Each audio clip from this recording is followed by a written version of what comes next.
এবং প্রতিটা ইস্যুতেই কিন্তু আমরা বলতে পারি যে আম আমাদের অনেক আশঙ্কার জায়গা তৈরি হয়। যেমন আপনাকে উদাহরণ হিসেবে আমি বলতে পারি যে, 'প্রথম আলো', 'ডেইলি স্টার' তাদেরকে নিয়ে যে ঘটনাগুলো ঘটছে, এটা কিন্তু বহির্বিশ্বে আমাদের দেশকে একটি মিডিয়া আনফ্রেন্ডলি কান্ট্রি হিসেবে কিন্তু এস্টাবলিশ করার একটা প্রচেষ্টা হতে পারে। এবং 'ডেইলি স্টারের' সামনে আপনি যখন গরু জবেহ করছেন, সেটাকে কিন্তু ভারতীয় উগ্রপন্থী যারা হিন্দু রয়েছে, তারা কিন্তু নানাভাবে সেটাকে ইন্টারপ্রেট করতে পারে। তারা কিন্তু বলতে পারে যে এখানে একটা ধর্মীয় উন্মাদনা তৈরি হয়েছে। তো এভাবে যারা আমাদের ক্ষতি চায়, যারা বাংলাদেশ রাষ্ট্রের ক্ষতি চায়, তারা কিন্তু এসব বিষয়গুলোকে নানাভাবেই কিন্তু ইন্টারপ্রেট করে তাদের সুবিধা মতো আম কার্যক্রম করবে। যেটা আমাদের কারো জন্যই কিন্তু আসলে ভালো কিছু বয়ে আনতে পারে না। এবং পাশাপাশি আমরা দেখতে পাচ্ছি যে এমনও কিছু উস্কানি মূলক কর্মকাণ্ড করা হচ্ছে যেখানে একদম প্রান্তিক শ্রেণীর যারা জনগণ তাদেরকে অ্যা সহজ শর্তে ঋণ দেয়া হবে। এ ধরনের ভ্রান্ত কথা বলে তাদেরকে ঢাকা শহরে জড়ো করা হচ্ছে। ওগুলো কিন্তু কোনো ভালো উদ্দেশ্যে করা হচ্ছে না। আর বিভিন্ন ছাত্র সমাজের বিভিন্ন অংশের মাঝে যে একটা মতানৈক্য দেখা যাচ্ছে এবং তাদের মাঝে যে এক ধরনের বিভেদ দেখতে পাচ্ছি, তাদের মাঝে এক ধরনের যে হানাহানি আমরা দেখতে পাচ্ছি বিভিন্ন কলেজে বা বিশ্ববিদ্যালয়ে, সেগুলো কিন্তু অনেক উদ্বেগের কারণ। তো সবকিছু মিলিয়ে আপনি কি মনে করেন যে এই পরিস্থিতিগুলো আসলে কিভাবে মোকাবেলা করা উচিত? আপনাকে ধন্যবাদ। প্রথমেই বলে রাখি, ডেমোক্রেসি যে আপনার দুর্বলতা, সেগুলা এখন আমাদের দেশে দেখা যাচ্ছে, মাথা ছাড়া দিয়ে উঠছে। ডেমোক্রেসির সবচেয়ে বড় দুর্বলতা হলো এটা খুব লিবারাল। এখানে স্পেস দেওয়া হয় আপনার কথা বলার, এবং অনেকে আমরা বুঝে না বুঝে, আপনি যে কথাটা বললেন, আমরা ডেমোক্রেসির মিসইউজ, মানে আমরা যেমন প্রেস ফ্রিডমের নামে আমরা যে বলি, প্রেস ফ্রিডম মানে এই না যে আমি যা ইচ্ছা তা বলতে পারবো, ধর্ম নিয়ে, বর্ণ নিয়ে, মানুষ নিয়ে। তো সুতরাং যেমন প্লেটো বলছিলেন যে he was one of the most ancient philosopher যিনি ডেমোক্রেসির অপোজ করছিলেন। উনি বলছিলেন government of the best qualified.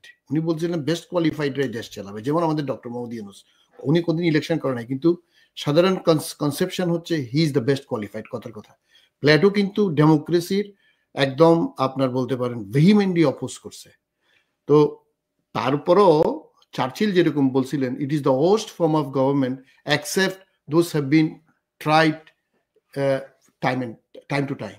তো সুতরাং এখন এই যে আমরা এতদিন যে মানে আয়রন ফিস্ট, যে কথা বললেই গুলি করে মেরে ফেলতো, গুম করতো, সেখান থেকে আমরা হঠাৎ করে এত লিবারেল ডক্টর মোহাম্মদ ইউনূস, যিনি শুধু নোবেলের শান্তি পান নাই, উনি সবাইকে অ্যালাউ করতেছেন। উনি যে বারবার করে উনি রিকোয়েস্ট করতেছেন যে আপনাদের কোনো কথা থাকলে আমার কাছে পাঠান, আপনারা রাস্তায় নামবেন না।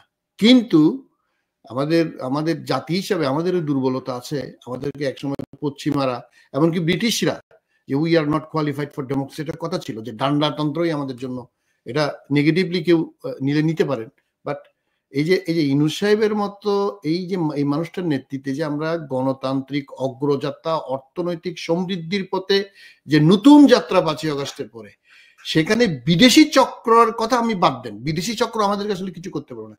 আমাদের ভিতরের চক্র, এই দেশি বিদেশি, কেউ বুঝে করতেছি, কেউ না বুঝে করতেছি। এখন আপনি আসেন, এই যে এই নৈরাজ্য আপনি বললেন, একে তো হচ্ছে এই যে চিন্ময় প্রভু, সে এতদিন আপনার আওয়ামী লীগের টোনে কথা বলছে, শেখ মুজিবের টোনে কথা বলছে, এখন আবার সংখ্যালঘু হয়ে গেছে সে।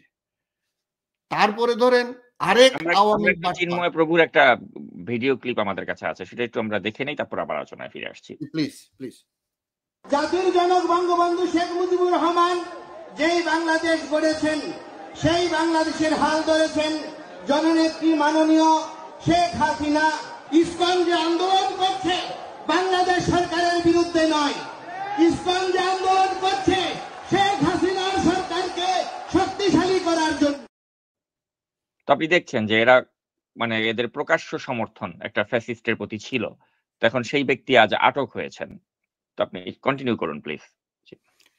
ধন্যবাদ টিটু ভাইকে যে আপনি এই ক্লিপটা দেখালেন। দেখেন, এই ইসকন, এই চিন্ময় প্রভু, আমাদের দেশে সংখ্যালঘু বলে কোনো কিছু নাই। একজন চিন্ময় প্রভু, একজন করিম, একজন বড়ুয়া, একজন Chakma, we have every rights, সেটা পলিটিক্যাল হোক, সেটা রিলিজিয়াস হোক, সেটা any form of human rights, civil rights, anything.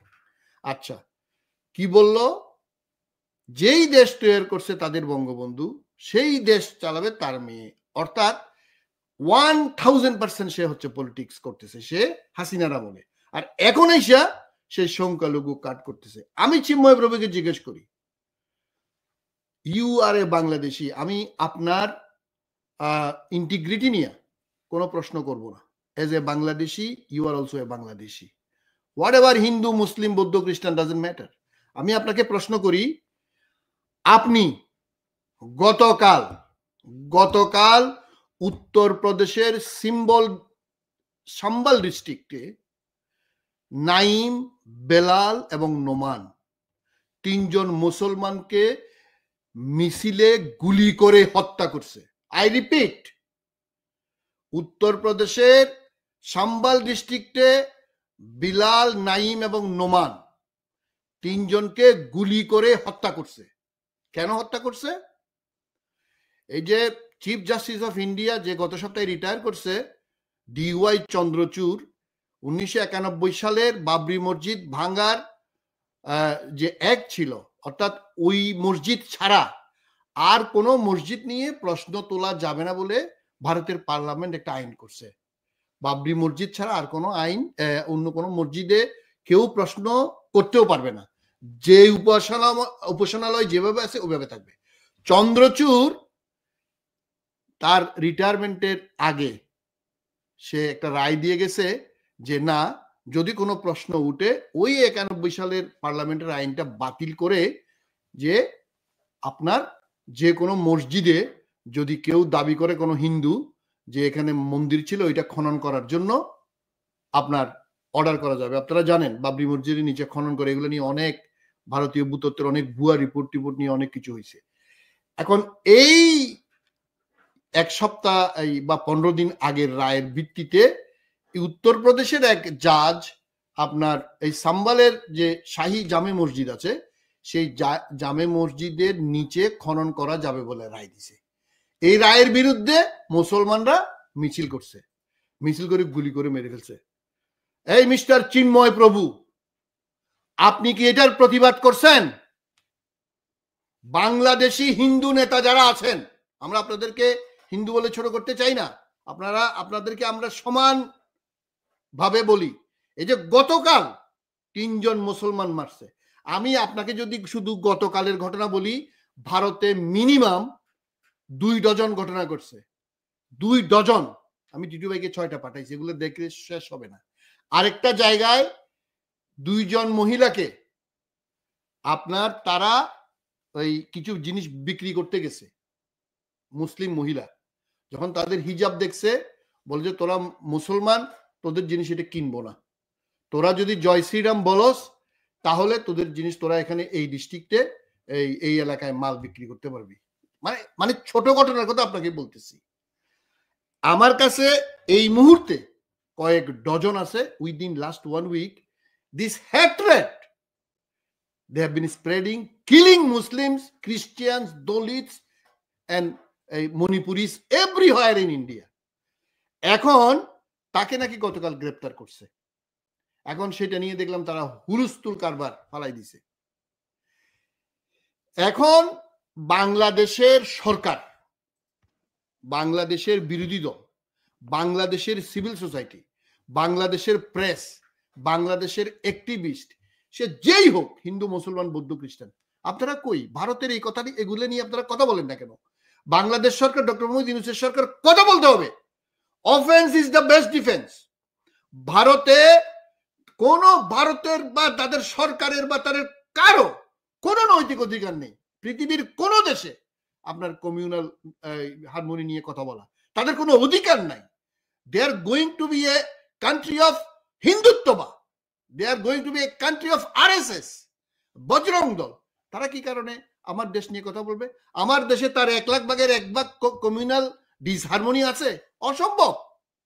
এই যে চিন্ময় প্রভু, আপনি যদি মানুষ হয়ে থাকেন, হিন্দু, মুসলমান, বৌদ্ধ, খ্রিস্টান না, আপনি যদি মানুষ হয়ে থাকেন, এই যে বেলাল, নোমান এবং নাইম তিনজনকে যে গতকাল হত্যা করলো ভারতের পুলিশ, সেখানে মসজিদের পক্ষে যে লয়ার জাফর আলম উনি বলতেছেন ডিআইজি, এসপি এবং ডিএম মানে ডিস্ট্রিক্ট ম্যাজিস্ট্রেট, যেটা আমাদের ডিসি বলি, তিনজন উনি হঠাৎ করে ঢুকে গেছেন। তিনজনই অর্ডার করতেছে যে তোমরা আগে মেরে ফেলো, মারার পরে আমরা যাব।